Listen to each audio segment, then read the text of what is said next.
You walk into an illegal basement club, and the woman at the door blocks your way. You a cop? You're not a cop. You're something worse, a recruiter for the holographic concert platform that replaced live music, sent to find talent in a world where gathering to hear a band is against the law. But you don't yet know that your employer's standard protocol is to recruit the musicians, then shut down the venue. You don't know you're the reason this room is already marked for destruction. The club owner, watching from the stairs, doesn't know who you are either. But she sees you're bleeding from a fence you climbed to get in, and something in her decides to claim you. She's with me. Guitar tech. It's a lie that protects you for exactly as long as it takes to fall in love with the music in this basement and to send the reports that will bring it all down. A Song for a New Day by Sarah Pinsker is a novel about what happens when the system convinces you it's the safe alternative, and then you discover the safe alternative was designed to eliminate the thing you've just realized you can't live without. Pinsker wrote it before 2020, drawing on years as a touring musician. The book's vision of congregation laws, corporate-owned live performance, and a world where gathering is treated as a public health risk reads less like speculation now than it did at publication. Episode 1. The night it all ended. The hotel room was pink. Not pale rose or dusty mauve pink like children's aspirin, pink like the inside of a cartoon character's mouth. The walls, the television, the lampshades, the upholstery on the single armchair, all of it coated in a shade that made me want to press my forehead against the doorframe and stay there until someone else became the adult. I had been gone 4 hours of radio interviews and record store appearances while my band Hewitt, JD, April were supposed to be sleeping off the previous night's show. They had acquired several gallons of paint from a Superwally daycare renovation site, carried them back to the hotel, and redecorated 61. Turn all the furniture upside down, I said, still standing in the doorway with my hand on the DONOTDISTURB button. 83. Release a pack of feral cats. 92. Fill all the drawers with beer. But what number is this? Hewitt grinned, pink smeared across his cheek. 173. The smell hit me, then industrial latex, the kind that probably gave off fumes that ate brain cells. Hewitt had paint in his hair. JD sat on the edge of the tub, using a hotel keycard to scrape dried pink from under his fingernails. April knelt by the mini-fridge, pulling out bottles of water as if nothing unusual had happened. "Where did you even get paint?" I asked. "Superwally." JD didn't look up from his nails. "Daycare's getting renovated. They just left the cans sitting there. You stole paint from a daycare. We bought stuff too. Cancels out." I pressed my palm against my forehead. Gemma, our tour manager, was supposed to handle this, the chaos, the fines, the apologies to hotel management. But Gemma had flown home 3 days ago because her brother had been shot, and I had been promoted from front woman to den mother without anyone asking my consent. I pulled out my phone and called Gemma anyway. "Luce." Gemma's voice was flat, exhausted. "What did they do? The room is pink. The whole room." A long pause. "Like an accent wall?" "Like the inside of a stomach." Gemma exhaled something that wasn't quite a laugh. "I can't help you right now. My brother's in surgery again. Just you have authority. You can fire them if you need to." "I know I can fire them, but you won't." I looked at Hewitt, who was now attempting to finger paint a smiley face on the pink television screen. I looked at JD, who had finally stopped picking at his nails and was watching me with the careful attention of someone who knew had crossed a line and was waiting to see if the bridge would collapse. I looked at April, who had opened a water bottle and was drinking it slowly, her dark eyes tracking my face. "No," I said. "I won't." I ended the call and sat down on the edge of the bed, pink now, the duvet stiff with dried paint. "Give me the tequila." JD produced a bottle from his gig bag. I took a long swallow straight from the neck, then passed it to April. The band arranged themselves around the room. Hewitt on the floor, April cross-legged on the desk chair, JD leaning against the dresser. We drank in silence for a moment, the kind of silence that settles over people who have been living in a van together for 8 months and have exhausted every possible conversation topic except the ones that actually matter. "We need to talk about tomorrow," I said finally. "The Peach is a bigger venue, better sound system. Sound guy actually read our tech writer." "Nobody reads tech writers," Hewitt said. "This guy did. He studied it. That got their attention. In the hierarchy of venues, Wed played bars, clubs, basements, a repurposed laundromat in Tulsa. A sound engineer who studied the tech writer was the equivalent of finding a unicorn that also mixed monitors. What's the venue like? April asked. Renovated theater, balcony, actual green room. Green room, JD repeated, savoring the words. Hear that, Hewitt? A room. That's green. You'll believe it when I see it, Hewitt said, but he was smiling. I took another swallow of tequila and let myself feel it, the warmth spreading through my chest, the looseness in my shoulders. Tomorrow mattered. The Peach was the kind of venue that could change the trajectory of a tour, maybe even of a career. And I would walk onto that stage with a band covered in daycare paint. You should shower, April said. You smell like radio station coffee. I handed her the tequila and stepped into the bathroom, where I discovered that the band had painted our logo in glow-in-the-dark paint on the wall behind the toilet. I stood there for a moment, staring at it, then turned on the water. I was still in the shower, shampoo running down my back, when the fire alarm went off. Hotel evacuation. The parking lot was cold. I stood on the asphalt in wet clothes, my hair dripping, watching guests stream out of the hotel in bathrobes and slippers. JD had made it outside in nothing but boxer shorts and his base gig bag. Hewitt wore the hotel bathrobe, which was now smeared with pink paint from his earlier activities. April had grabbed her tablet and her drumsticks. Nothing else. Bomb threat, someone said, the words passing through the crowd like a current. They got a call about a bomb. Call bomb. I wrapped my arms around myself and tried to think. The hotel was in Iowa. Why would anyone bomb a hotel in Iowa? Get in the van, JD said, already moving toward the parking lot's far corner where our battered tour vehicle sat.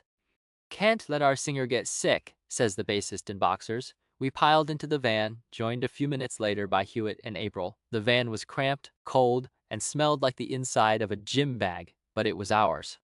I pulled a sweatshirt from my duffel and tugged it over my wet hair. The crowd outside was growing restless.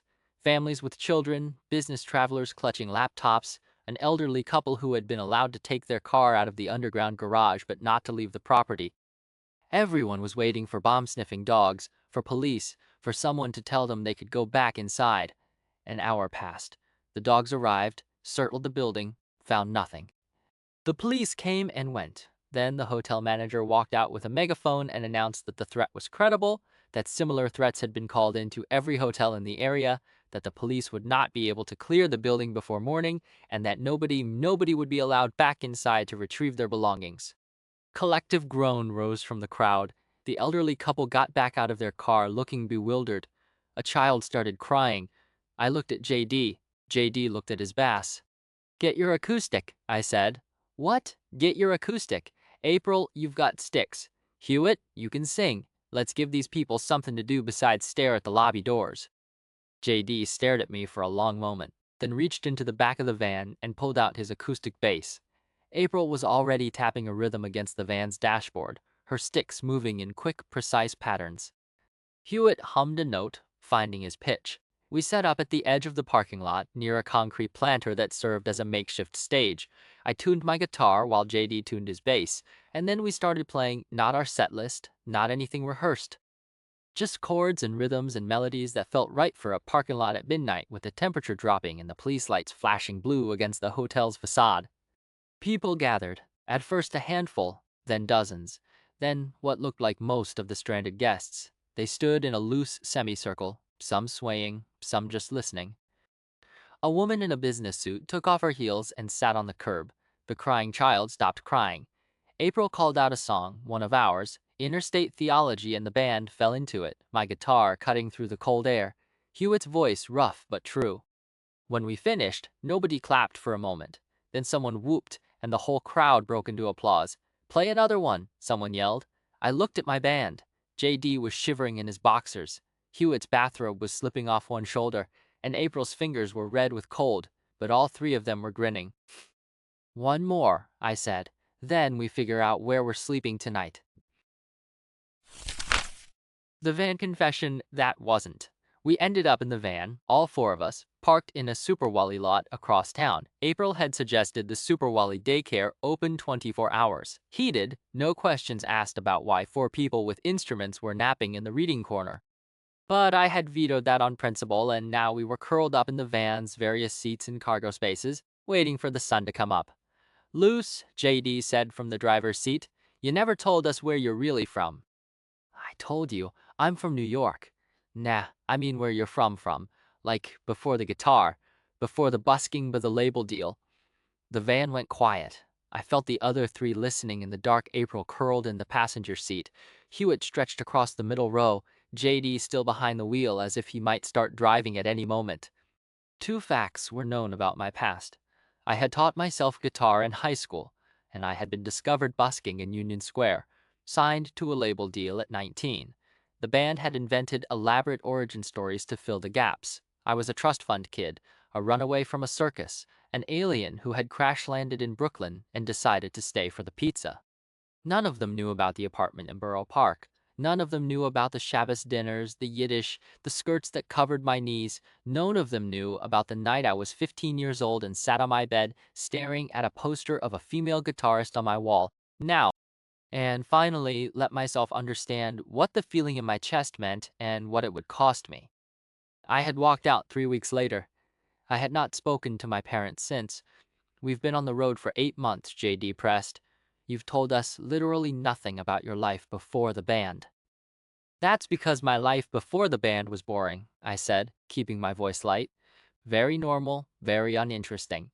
I went to school, I learned guitar, I moved to the city. End of story. Bullshit. Bullshit, that's none of your business." I said it pleasantly, but the van went quiet again. April shifted in the passenger seat. "Play something," she said. "Something quiet. I can't sleep."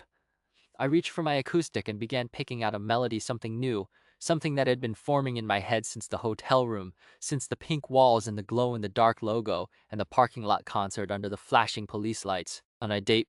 I didn't sing, just let the notes fill the van's small space. I thought about the song I had started writing before Gemma left, the one inspired by graffiti it's seen on a WELCOME sign outside some small town, DONTEVENTHINKABOUTIT. The sign had been meant to welcome visitors, and someone had added those words in black spray paint, turning welcome into warning. I had laughed when I saw it, then written it down in the notebook I kept in my gig bag. I was still thinking about it when I finally fell asleep, my guitar resting against my chest, the van smelling of tequila and wet paint, and the strange, exhausted peace that follows a night when everything went wrong and somehow nobody died. First StageHoloLive call. On the other side of the country, in a house on a wind farm in Jory, Rosemary Laws was having a very different kind of morning. She had been working for Superwally vendor services for 3 years, which was 3 years longer than she had planned. End quote. 3 years longer than she had planned. Her job was simple. Vendors called with problems, and Rosemary solved them. Usually, the problems were boring: a billing discrepancy, a missing purchase order, a system error that required approximately 45 seconds of investigation to fix. Rosemary solved them all with the same methodical efficiency, and then she went back to staring at the wall of her home office and wondering if this was what adulthood was supposed to feel like. The call that changed everything came on a Tuesday. Superwally Vendor Services, this is Rosemary. "Hi, Rosemary. This is Jeremy with StageHoloLive." Jeremy. Shed never spoken to a Jeremy from StageHoloLive before. StageHoloLive was a vendor, one of hundreds in Superwally's system, but they weren't the kind of vendor who usually called vendor services. They were the kind of vendor who had their own building on Superwally's corporate campus, their own wing of the employee parking structure. "What can I help you with, Jeremy?" "We've got a ticket sales bug. Customers are getting error messages when they try to purchase for tonight's patent medicine show. I've been troubleshooting for an hour, and I'm stuck." Patent medicine. Rosemary had heard the name. They were big. One of the acts that StageHoloLive promoted heavily. Shed never listened to them. She didn't really listen to music at all, beyond whatever played on the radio while she was cleaning the house. "Let me take a look," she said. She pulled up the StageHoloLive system and found the problem within seconds. A date coding error in the ticket purchasing module. Someone had hard-coded an expiration date of the previous month, which meant every ticket purchase was being rejected as expired before it could be processed. "I see the issue," she told Jeremy. "Give me about 60 seconds. 58 seconds later, the fix was live. Ticket purchases were processing normally. Jeremy exhaled so loudly that his microphone crackled. Rosemary, you are a miracle worker. Can I send you a code for tonight's show? Free ticket, on us. I can't accept gifts from vendors. Company policy. Right, right. How about your employee ID? Can I at least note you for a commendation? She gave him her ID number, expecting nothing. The SHL hoodie arrives. What she got 20 minutes later was different. An overtime assignment appeared in her queue. StageHoloLive observation optional. Tonight, 8 p.m. Eastern. The description was vague, something about observing the SHL concert experience to better understand vendor operations. The pay was time and a half, and it required an SHL labeled hoodie. Rosemary didn't have an SH labeled hoodie. She had her work hoodie, which was prohibited from entertainment use, and the basic the school system had given her when she was 13, which was too old to run SHL software. She was about to decline the assignment when a package arrived at her door. It was a box. Inside the box was a hoodie, a brand name hoodie, the kind that cost more than Rosemary made in a week. The note said, "Thank you for supporting our concert this evening. SHL Rosemary's mother had warned her about StageHoloLive. It's a slippery slope," she had said back when the company first partnered with Superwally. "They make everything look free, but they're designed to make you spend." Rosemary had nodded and agreed and gone back to her spreadsheet. Now she was holding a free hoodie and an overtime assignment that required it, and she couldn't think of a single good reason to say no. She told herself it was just work. Rosemary enters the Bloom Bar. The Bloom Bar was not a real place. Rosemary understood this intellectually. She understood it the way she understood that her hoodie was projecting images directly onto her retinas, that the crowd around her was composed of other people's avatars projected into a shared virtual space, that the stage in front of her was empty of actual human bodies. But the illusion was extraordinary. The virtual venue had a parking lot outside, complete with graffiti on the walls and a security avatar who searched her bag. Inside, the bar served virtual drinks that she could pay for with Superwally credit. The stage was ringed with projectors and speakers, and a crowd of avatars, some realistic, some fantastical, milled around waiting for the show to start. A woman with visible pox scars on her face, an avatar customization Rosemary had never seen before, leaned over and tapped her shoulder. "First time?" Rosemary nodded, feeling suddenly exposed. "Is it that obvious? You're hanging back. Get closer. If this were my first show, it'd be right up front." Rosemary hesitated, then pushed forward through the crowd. Bodies, or the illusion of bodies, pressed around her, and for a moment her real-world heart rate spiked. She wasn't used to this many people. She had been living on the wind farm since the pandemic, working remotely, her primary social interaction consisting of video calls with her parents and the occasional trip to the grocery store in Jory. But then a gap opened in the crowd, and she found herself in the front row just as the stage lights went up. Rosemary experiences the crash. Patent Medicine appeared 4 holographic figures, life-sized and impossibly vivid. The lead singer, a man with sharp cheekbones and dark hair, stepped up to the microphone. "Good evening, Bloom Bar," the crowd screamed. Rosemary didn't scream, but she understood why they did. Then the band started playing, and everything Rosemary thought she knew about music collapsed. The song was called "The Crash." It hit her chest first, the bass frequencies vibrating through her sternum, even though she knew logically that her hoodie's audio was simulating that sensation. The drums landed in her spine, and the singer's voice, when it slid into the chorus, reached into some part of her she hadn't known existed and pulled. She had heard recorded music before. She had heard it on the radio, on her parents' ancient CD player, on the tinny speakers of her school-issued hoodie. She had never understood why people devoted their lives to it, why they followed bands from city to city, why they wept at concerts or got tattoos of lyrics or described songs as life-changing.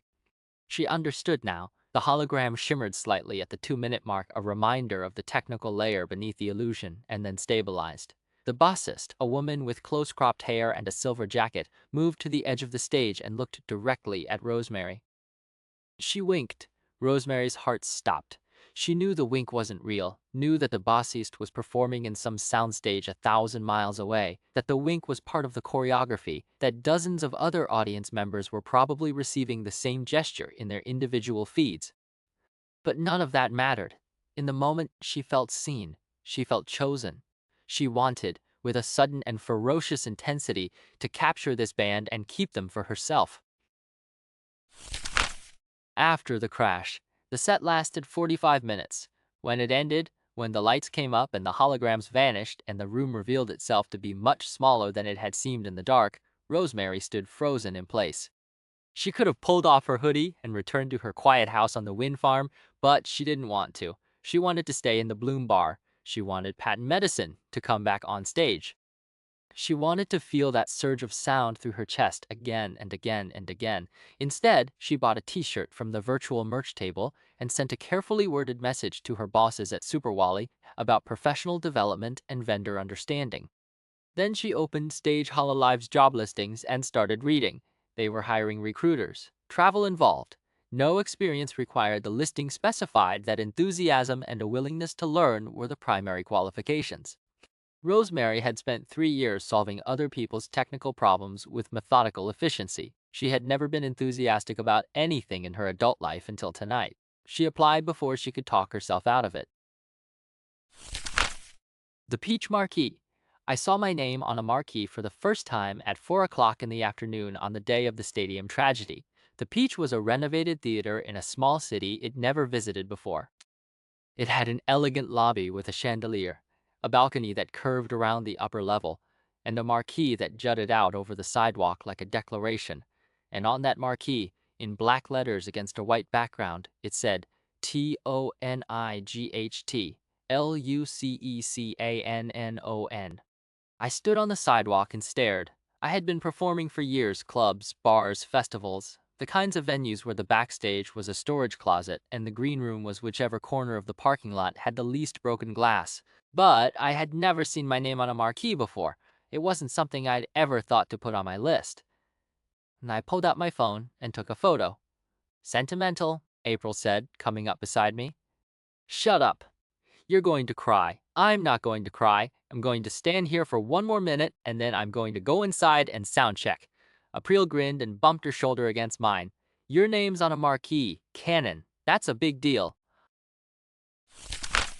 A step-up theater and a moment of belonging. Inside, the theater was everything I had hoped for. The lobby had been restored to its original elegance, with polished wood floors and a ceiling painted with gold leaf. But the main room had a proper stage, not a platform bolted to the floor, and the sound booth was staffed by a young man who introduced himself as Silva and immediately launched into a detailed discussion of our tech writer that proved he had actually genuinely read it. I've got the monitor set at the levels you specified, he said, but I can adjust based on what you're hearing in soundcheck. The room has a weird reflection off the balcony that I usually compensate for by dropping the mid-range a couple decibels.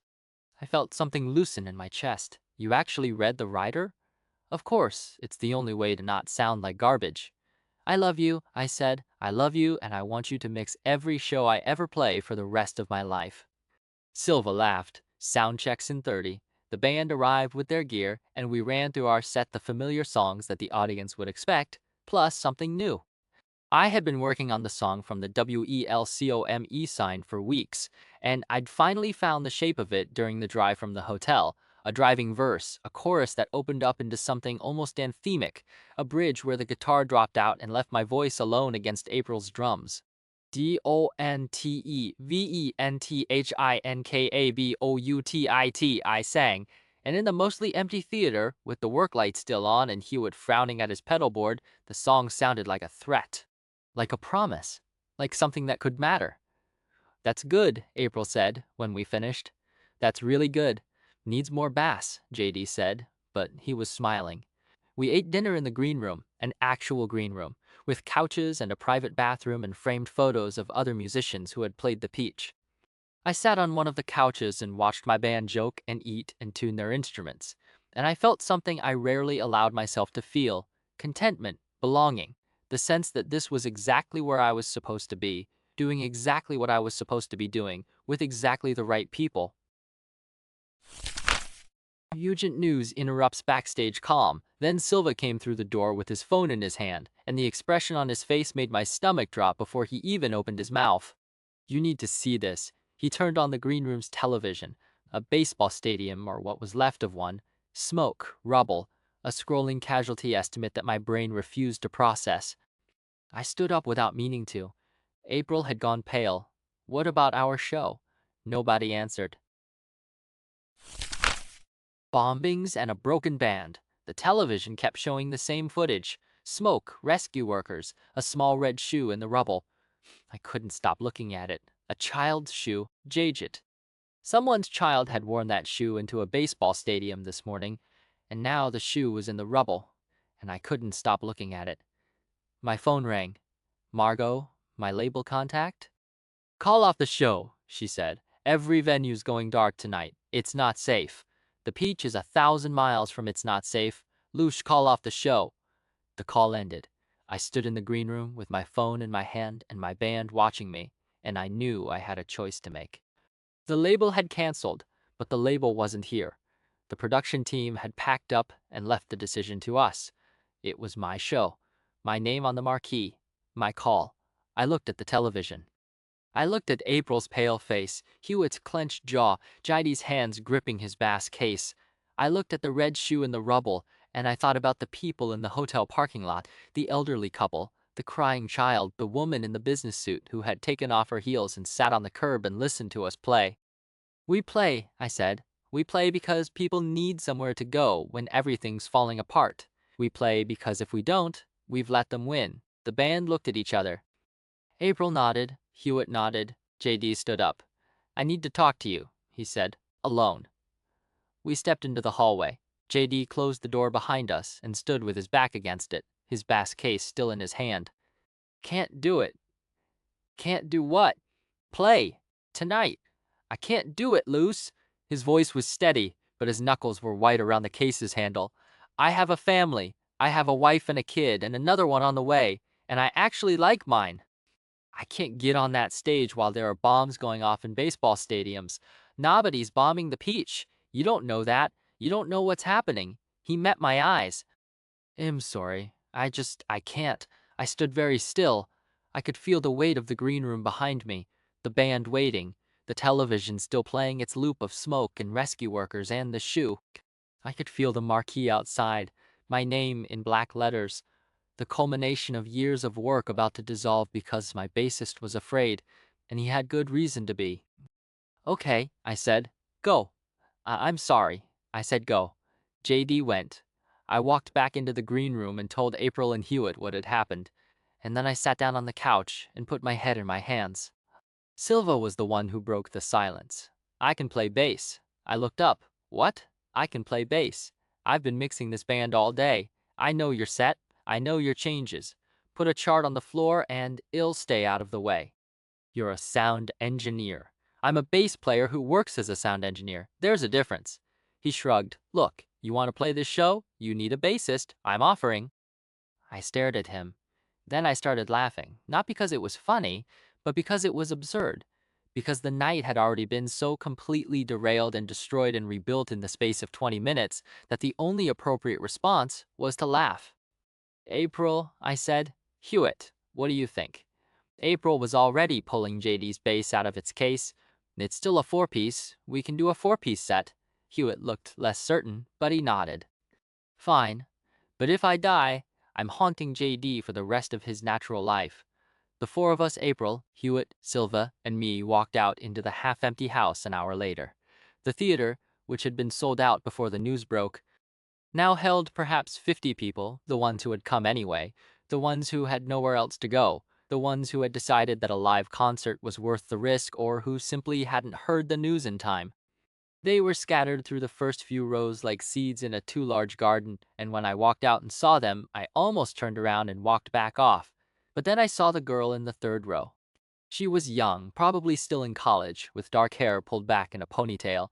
I'd noticed her earlier, during soundcheck, standing near the lobby doors and watching with the kind of intense, focused attention that made me feel like I was being studied. Now she was in the third row, and when my eyes met hers, she smiled. Not a fan smile, not the giddy, overwhelmed expression I was used to seeing from audience members. A calm smile. A smile with no fear in it. I remembered her name from soundcheck. Alaya, the girl who sold merchandise. I stepped up to the microphone. We're going to play some songs, I said. You're going to move closer. The balcony's closed. I want everyone in the first 3 rows, right up against the stage. If we're doing this, we're doing it together. The 50 people in the audience looked at each other, then stood up and moved forward. They filled the first 3 rows, and I could see their faces now, the fear, the uncertainty, the desperate need for something that felt normal. I recognized that look. I felt that look. I turned to the band. Silva stood stage right, bass in hand, a music stand beside him with the charts had requested. April sat behind her kit, sticks ready. Hewitt had his guitar slung low, the way he always did when he was nervous. From the top, I said, just like soundcheck, just like the van, just like the parking lot at 3 in the morning. Make it count. We made it count. The set was not our best set. Silva missed a change in the 3rd song, and Hewitt's guitar went out of tune twice, and my voice cracked on the high note in interstate theology. But every mistake was a nerve ending, a proof of life. A sign that real human beings were standing on a real stage, making real sound in a world that had spent the evening trying to convince everyone that the only safe place was behind a locked door. By the time we reached the encore, a solo acoustic cover, just me and my guitar and 50 people singing along in the dark, I was crying, and I could see tears on the faces in the front row, and I knew, with a clarity that felt like a blade, that this was why I had stayed. Not for the marquee, not for the career, for this raw, fragile, impossible moment of connection between people who had chosen to be together when everything told them to hide alone. The next morning, I learned the final casualty count. 1,323 people dead in the stadium bombings. 37 additional threats across the country, all hoaxes, all part of a coordinated campaign designed to trigger panic. And one last fact that would reshape my entire world. The show at the Peach, with its 50-person audience and its substitute bassist and its broken guitar strings, had been the last large concert in the United States.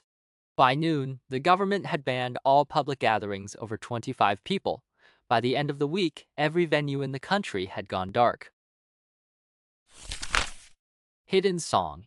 In my hotel room that night, after the show, after Silva had packed up the soundboard and April had retreated to her room and Hewitt had passed out on the green room couch, I took out the glow-in-the-dark paint I had stolen from the band stash and knelt beside the dresser. I pulled the dresser away from the wall just far enough to create a narrow gap, a space nobody would ever look, a space where secrets could live undisturbed. And then I wrote, not my name, not the band's logo, not a joke or a prank or a way to wreck a hotel room. I wrote lyrics lines I had been carrying in my head since the stage, since the shoe, since the woman in the parking lot who had taken off her heels and sat on the curb and listened. I didn't know yet what music they would take. I didn't know if anyone would ever read them. I only knew they needed to exist somewhere outside of my head, pressed into a physical surface, glowing in the dark long after I had checked out and driven away. When I finished, I pushed the dresser back against the wall and stood up. The band's logo was still glowing on the bathroom wall, its green light ghostly in the dark. The pink paint on the television had dried in lumpy streaks. The DONOTDISTURB sign was still illuminated outside the door. 174 ways to wreck a hotel room. This one was mine alone. A knock at the door. I opened it and found Alaya standing in the hallway, still wearing her concert t-shirt, her dark hair loose around her shoulders. "Wanted to say thank you," she said, "for the show. It meant something. It felt like the right thing to do. It was."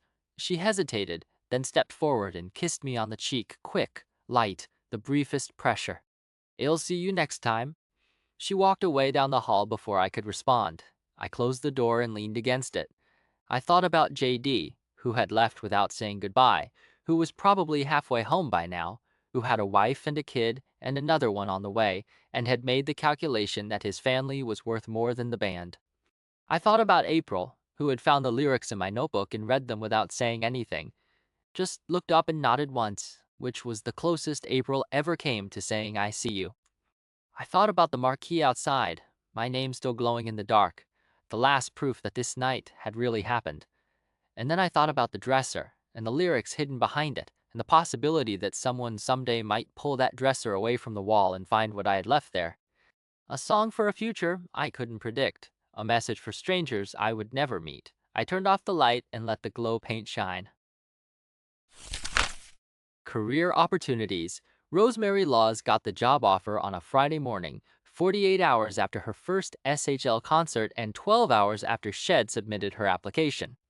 They wanted her for the recruiter position, not the upload supervisor role Shed also applied for, because they said she was moldable, a blank slate with enthusiasm, someone they could train into exactly the kind of recruiter they needed.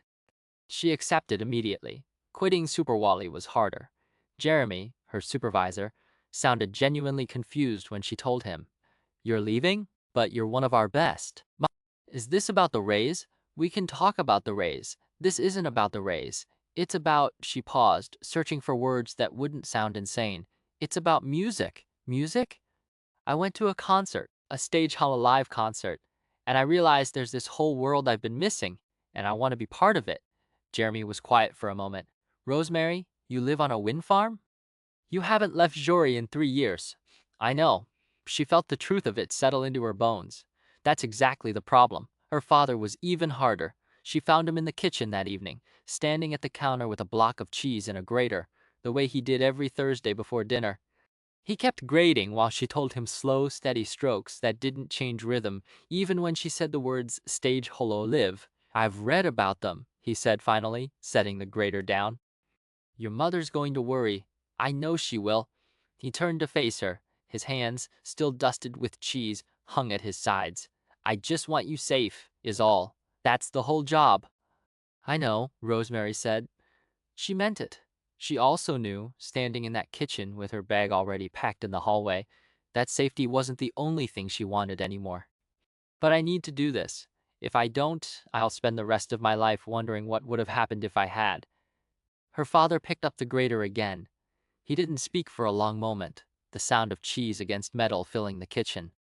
Then he nodded once, a small reluctant gesture that was the closest he would ever come to saying, I understand.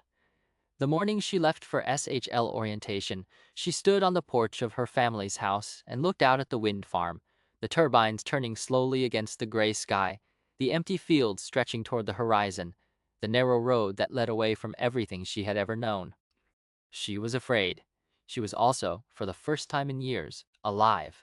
She picked up her bag and walked toward the road that would take her to the bus, that would take her to the train, that would take her to the SHL campus and the rest of her life. Behind her, the house was quiet. Ahead of her, the world was waiting.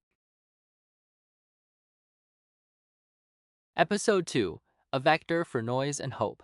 The tour ends not with a bang but with a phone call. I'm sitting on the floor of my hotel room in Nashville, my back against the bed, my guitar across my knees. I've been trying to write, trying to find the music for those lyrics I hid behind the dresser at the Peach, but every time I get close, the melody slips away. The glow paint words are still burning in my head, but they won't translate to sound.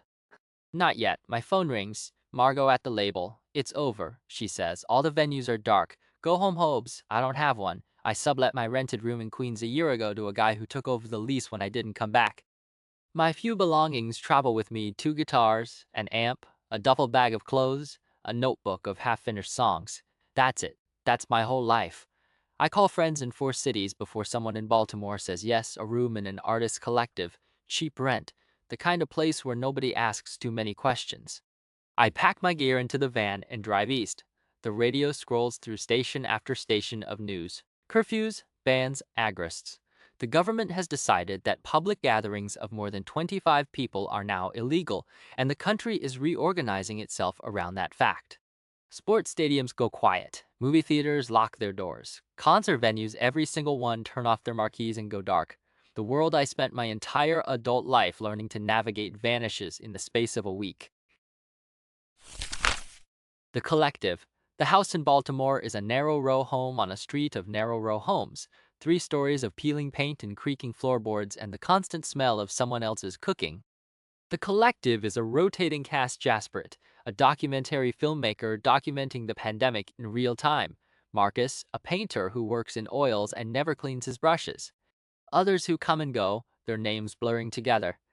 I take the 3rd floor room, small and cold, lit by a single window that looks out over a block of vacant houses. I settle into it like an animal crawling into a den. The first week in Baltimore, I barely leave my room. I sleep 12 hours a day. I eat whatever Jaspreet puts in front of me. I try to write and fail. I call April every day, sometimes twice, and she always answers. even when her voice is thin with exhaustion. "You should come visit," she says one afternoon. "I've got a spare room. We could jam." "I don't think I'm ready to play." "Then we won't play." "Well, just hang out. I'll make you my famous chili." "Your chili is terrible." "I know. That's why you should come." Someone needs to teach me how to cook. I laugh, the first genuine laugh I've managed in days, and promise I'll think about it. But I don't go. The tour's cancellation has left me feeling like a broken string, vibrating uselessly at a frequency nobody can hear. I can't imagine inflicting this version of myself on April, who has always seen me as someone capable and strong. Instead, I keep calling Margot. She keeps saying the same thing. Wait. The label is working on something. A streaming deal. A holographic partnership. Conversations are happening at levels I can't access. All I need to do is stay ready, stay quiet, and wait. I've never been good at waiting. The carryback. April is the one who pulls me out. "I found a show," she says, over the phone, her voice crackling with a bad connection. Small, under the radar. The carryback in New York. They're doing secret shows, 20 people max. Word of mouth only. You should play. Under my own name? Under whatever name you want. It's a room of 11 people, Luce. Nobody cares who you are. 11 people, a fake name, a bar somewhere in the city I once called home. It sounds like the opposite of the peach, the opposite of marquees and labels and stadiums and bombs. It sounds manageable. Okay, I say, I'll do it. I take the bus from Baltimore to New York, 6 hours through a landscape that looks the same as it always has but feels fundamentally altered. The bus station in Manhattan is nearly empty. I walk 40 blocks to the venue, my guitar case heavy in my hand, and I think about the last time I was in this city, the tour, the label meetings, the interview where a radio host asked me a personal question and I shut it down without answering. The carryback is a hole in the wall. The stage is barely big enough for a drum kit.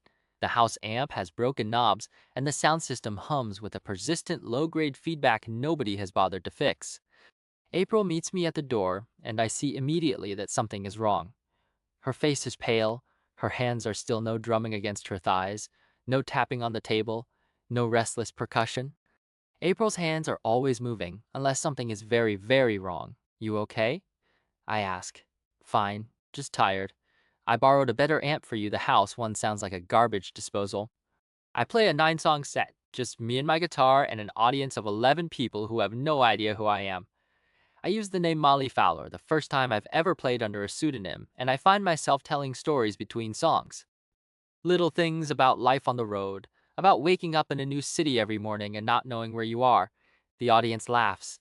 They lean forward. They listen. Somewhere in the middle of the third song, I realize this is what I've been missing. Not the big rooms, not the marquees, not the label meetings or the radio interviews or the tour buses. This small, fragile, impossible connection between a performer and a room full of strangers who chose to be here. This is the thing I've been chasing my whole career without ever knowing its name.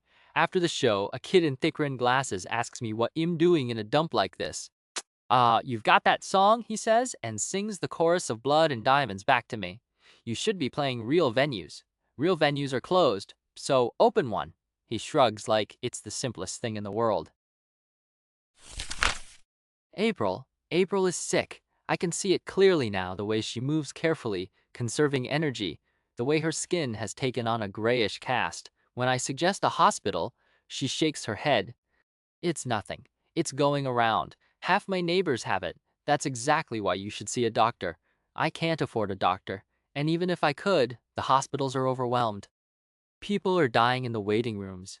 She meets my eyes. "It's fine. I just need rest." I stay the night at her apartment, sleeping on the couch, waking every few hours to check on her. Fuck wide. In the morning, her fever has broken, and she insists she's fine. I don't believe her, but I can't force her to accept help she doesn't want. That's the thing about people. You can love them, you can worry about them, you can offer them everything you have, but you can't make them take it. I take the bus back to Baltimore. I text April from the road. Again when I get home. Again the next morning. No response. No response. The house is empty when I walk in. The cat runs away when I try to pet it. I climb the stairs to my third-floor room, collapse onto the bed, and stare at the ceiling. With sudden crystalline clarity, I understand that nothing has changed. One show, one good night, one room full of strangers who liked my songs, none of it mattered. The world is still closing around me. The venues are still dark. And April, who was supposed to be fine, who said she was fine, is not answering her phone. The call comes 5 days later. Not from April, from Nico, a musician I know from the touring circuit, someone who played in April's orbit for years. Luce. Her voice is raw. I'm sorry, I should have called sooner. April died Tuesday morning. I'm standing in the kitchen of the collective. Jaspreet is at the table, eating cereal. Sunlight comes through the window in long, dusty beams. Everything looks exactly the same as it did 30 seconds ago, and nothing will ever be the same again. What? The illness, the one that's been going around. She was in the hospital for 4 days. Her sister was with her. I don't know all the details. I just know she's gone. I hang up. I walk upstairs to my room. I pick up my guitar, the same guitar I played at the carryback, the same guitar I played at the Peach, the same guitar I was playing the night the hotel caught fire, and the band painted the room pink, and everything had still been possible, and I start to play. Not a song, just chords, violent, ugly chords, my fingers slamming against the frets, the strings digging into my calluses. The B string snaps first, a sharp metallic crack that leaves a thin red line across my palm. Nay, I keep playing. The G string goes next, and then the high E. I'm bleeding now, really bleeding, blood smearing across the pickguard, dripping onto my jeans, making the strings slick and unplayable.